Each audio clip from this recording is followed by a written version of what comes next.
आज का जो हमारा ये केक था, इसका ऑर्डर तो हमें कनाडा से आया था और ये ऑर्डर हमें एक दिन के बहुत शॉर्ट नोटिस पे कस्टमाइज़ करना था। इसके अंदर सिर्फ हमें केक ही नहीं देना था, साथ में और भी गिफ्ट हैम्पर्स ऐड करने थे as per the customer requirement. So hello everyone, welcome back to our channel. I hope you all are doing well.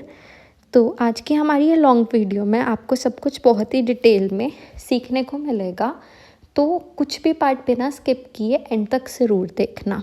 ये केक का ऑर्डर हमें एक गर्ल ने अपने फियांसे के बर्थडे पे दिया था, जो कि यहाँ इंडिया में रहते हैं। तो उनकी सबसे पहली रिक्वायरमेंट थी कि आप हमें अपना कोई भी बेस्ट सेलर फ्लेवर में केक दे दो। तो I choose the Lotus Biscoff flavour. सबसे पहले हमने केक बोर्ड पे थोड़ी सी क्रीम अप्लाई की और उसके ऊपर ही हमने अपनी स्पॉन्ज की लेयर को रखा, ताकि केक बिल्कुल भी कहीं पे स्लाइड ऑफ ना हो ड्यूरिंग ट्रांसपोर्टेशन और हमारा केक डैमेज ना हो। तो उसके बाद हमने केक को प्रॉपरली वाटर के साथ सोक कर लिया, ताकि केक मॉइस्ट रहे और कस्टमर को बहुत ही अच्छा टेस्ट आए। फिर पाइपिंग बैग के साथ हमने एक लेयर अप्लाई कर ली क्रीम की, उसको प्रॉपरली स्मूथ आउट कर लिया। एक फ्लैट सरफेस क्रिएट करने के बाद हमने पाइपिंग बैग में लोटस बिस्कॉफ का स्प्रेड लिया, जिसको हमने थोड़ा सा मेल्ट कर लिया, ताकि एक फ्लोइंग कंसिस्टेंसी में हम उसे इजीली अप्लाई कर पाएँ। उसे हमने पूरे केक के ऊपर ड्रिजल कर लिया अच्छे से। एंड फिर हमने लोटस बिस्कॉफ के बिस्किट्स लिए, उनको हमने क्रश कर लिया और अच्छे से एक प्रॉपर थिक लेयर उनकी भी अप्लाई कर दी। फिर जो केक की टॉप मोस्ट लेयर होती है, जो कि थोड़ी डोम शेप में होती है, उसे हमने केक के ऊपर फ्लिप करके रख लिया। That means in the upside down position. फिर केक की साइड पे थोड़े गैप्स थे, उनको हमने प्रॉपर क्रीम के साथ फिल अप कर लिया, ताकि केक को एक प्रॉपर हाइट मिल सके एंड केक का लुक बहुत ही अच्छा आए। वो सारे गैप्स को फिल करने के बाद हमने फिर से केक को सोक किया वाटर के साथ। अच्छे से सोक करना, बिल्कुल भी मिस मत करना, नहीं तो केक काफ़ी ड्राई फील होता है और उसका खाने में बिल्कुल भी अच्छा टेस्ट नहीं आता। उसके बाद फिर से मैंने स्पैचुला में क्रीम ली और उसे केक के ऊपर रख दिया। फिर पैलेट नाइफ के साथ उसको स्प्रेड किया अच्छे से, एक बिल्कुल फ्लैट सरफेस में लेयर क्रिएट कर ली। अनइवन लेयर बिल्कुल मत करना, नहीं तो आपका केक टेढ़ा बेंगा बन जाएगा। फिर हमने उसको स्प्रेड करने के बाद फिर से लोटस बिस्कॉफ का स्प्रेड लिया एंड एक बहुत ही अच्छी क्वांटिटी में उसे स्प्रेड कर लिया सारे केक के ऊपर, ताकि एक बहुत ही रिच फ्लेवर आए। And then we again repeated the process. हमने एक जो लोटस बिस्कॉफ के बिस्किट्स थे उनको क्रम्बल किया, क्रश किया अच्छे से एंड उनकी एक जेनरस अमाउंट केक के ऊपर स्प्रेड कर दी। और जैसे ही वो लेयर हमने स्प्रेड की, उसके बाद हमारे पास एक लास्ट लेयर बच गई केक की, जो कि थी बॉटम मोस्ट लेयर। कट करने के बाद उसको भी हमने फ्लिप करके रखा, क्योंकि उससे केक बिल्कुल आपका स्ट्रेट बनेगा, बिल्कुल भी अनइवननेस नहीं आएगी आपके केक के अंदर। तो उसको करने के बाद अगेन जो साइड पे गैप्स थे, हमने उनको फिल अप किया अच्छे से। उनको फिल अप करने के बाद हमने केक को फिर से सोक किया, जो कि हमारा रिमेनिंग वाटर था उससे। अच्छे से सोक करना, सोक करने में बिल्कुल भी कोई कंजूसी मत करना, ठीक है। तो वो सब कुछ डन हो गया। तो उसके बाद हमने केक के ऊपर 2 कलर्स में क्रीम अप्लाई करनी थी। हमने 2 सेपरेट पाइपिंग बैग्स लिए एंड उनमें दोनों सेपरेट कलर की क्रीम ऐड कर ली। एक हमें चाहिए था लाइट ऑरेंज कलर और दूसरा हमें चाहिए था एक डार्कर ऑरेंज कलर।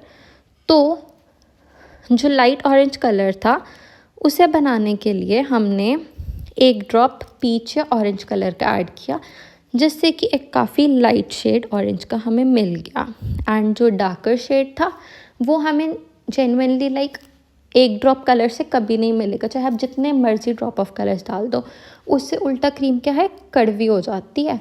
तो उस चीज़ को अवॉइड करने के लिए आई preferred mixing 2 of the colours. तो हमने रेड और येलो कलर को मिक्स किया आपस में, और हमें जिस शेड का एक परफेक्ट कलर चाहिए था वो हमें मिल गया, एक डार्क ऑरेंज और एक लाइट ऑरेंज। दोनों को पाइपिंग बैग में फिल अप करा और एक पतला सा उन पे कट लगा लिया। फिर हमने नीचे वाले पार्ट पे क्रीम के डार्क ऑरेंज कलर की क्रीम अप्लाई करनी स्टार्ट कर दी, वो भी पाइपिंग बैग की हेल्प से। पाइपिंग बैग बिगिनर्स के लिए बहुत ही अच्छी ऑप्शन है, क्योंकि उनसे काम करना बहुत इजी रहता है। फिर अपर पार्ट पे हमने लाइट ऑरेंज कलर अप्लाई किया, जैसे कि आप देख रहे हो थोड़े थोड़े गैप पे, क्योंकि आजकल ज़्यादा क्रीम खाना तो किसी को भी पसंद नहीं है। फिर हमने उठाया अपना स्पैचुला पैलेट नाइफ और उसके साथ हमने पूरे केक के ऊपर टॉप सरफेस पे क्रीम स्प्रेड आउट कर ली। उसके बाद वी टुक आवर स्क्रैपर और हमने साइड वॉल्स हैं जो उसको भी अच्छे से स्मूथ आउट कर लिया। जितने भी गैप्स थे उनको हम फिल करते गए और क्रीम को अच्छे से स्मूथ आउट करते गए। देखो कैसे हो रहा है फास्टली। आपको ये स्टेप को थोड़ा फास्ट करना है, बीच में ब्रेक नहीं लगानी, क्योंकि अगर आप बीच में कहीं पे भी ब्रेक लगाओगे तो वहीं पे एक निशान आ जाएगा आपके स्क्रैपर का। फिर देखो मैंने पाइपिंग बैग उठाई जहाँ जहाँ पे भी गैप था और उन गैप्स को मैं फिल करती गई और स्पैचुला, पैलेट नाइफ और स्क्रैपर की हेल्प से सब कुछ इवन आउट करती गई। और एंड में आप देखना कितनी प्यारी लुक निकल के आएगी हमारे केक की। एंड में जो कस्टमर ने रेफरेंस इमेज शेयर की थी ना हमें, मैंने उसकी फ़ोटो भी अटैच की हुई है, तो आप देख के बताना कि हमने क्या जस्टिस दिया, क्या हम कस्टमर के एक्सपेक्टेशंस पे पूरे उतर पाए। उसके बाद हमने देखो स्क्रैपर लिया एंड जो ऊपर पार्ट्स निकले हुए हैं क्रीम के उनको भी हमने नीचे दबा के स्मूथ आउट कर लिया प्रॉपरली। फिर जो साइड वॉल्स थी वो भी अनइवन थी, तो उनके ऊपर बार बार हम स्क्रैपर घुमाते गए जब तक कि हमें एक डिज़ायर्ड फिनिशिंग नहीं मिल गई केक पे। देखो अगर आपको अपने केक के ऊपर फिनिशिंग नहीं पसंद आ रही तो वो कस्टमर को कैसे सेटिस्फेक्शन देगी। तो कस्टमर सेटिस्फेक्शन सबसे ज़्यादा ज़रूरी है, और जब तक इंसान खुद सेटिस्फाइड नहीं है तो वो कस्टमर को कैसे सेटिस्फाई करेगा। इसलिए मैं बार बार अच्छी तरह क्रीम को स्मूथ आउट करती गई जब तक कि बहुत ही प्यारी सी फिनिशिंग ना आ जाए उस पर। फिनिशिंग देने के बाद देखो हमने पाइपिंग बैग लिया एंड उसमें एक नॉर्मल कट लगाया एंड मैंने एक नीचे बॉर्डर क्रिएट करना स्टार्ट कर दिया धीरे धीरे। और ये बॉर्डर क्रिएट करने के बाद हमने क्या किया, टॉपर्स लिए। मैंने जो प्रिंट आउट था एक कपल का वो ऑलरेडी निकाल के रख लिया था एंड उसे कट कर लिया था, वो मैंने केक की फ्रंट वॉल पे अप्लाई किया। फिर हमारे पास था पीच एंड रेड कलर का कॉम्बिनेशन, बट जो केक हमें रेफरेंस इमेज के लिए शेयर हुआ था उसमें तो इस कलर के पियोनीज़ लगे हुए थे, बट मेरे पास पियोनीज़ नहीं थे। और वैसे भी लव का साइन क्या होता है, रेड रोज़। तो मैंने सोचा कि क्यों ना हम रेड पियोनी की जगह रेड रोज़ ऐड कर दें, बट आप देखना कि बिल्कुल भी डिफरेंस नहीं पता लगेगा, केक बन के बहुत प्यारा लग रहा है। फिर मैंने एक रेड रोज़ ऐड किया और एक पीच कलर का रोज़ ऐड किया और पीछे हमने थोड़ी सी रेड फॉक्स बॉल्स ऐड की और उसके साथ थोड़ी सी गोल्डन बॉल्स ऐड की। फिर हमने क्या किया, स्प्रिंकल्स लिए, स्प्रिंकल्स ऑरेंज कलर के, पीच कलर के। और बाद में मुझे लग रहा था कि अरे ये क्या, ये तो बॉल छोटी रह गई और दिख नहीं रही। फिर मैंने उसको निकाला एंड एक बड़ी बॉल के साथ रिप्लेस कर दिया। फिर मैंने पीच कलर के स्प्रिंकल्स लिए मिक्स साइज़ में, कुछ बड़े कुछ छोटे, और उनको केक के ऊपर हर जगह स्प्रिंकल कर दिया। कहीं जगह अगर मुझे कुछ पॉइंट हाईलाइट करना था तो वहाँ पे मैंने थोड़े बड़े स्प्रिंकल्स ज़्यादा लगाए और साथ में उनके थोड़े थोड़े छोटे स्प्रिंकल्स ऐड ऑन करती गई। जैसे ही मेरे स्प्रिंकल्स ऐड ऑन हुए तो मैंने इसके ऊपर हैप्पी बर्थडे का टॉपर लगा दिया।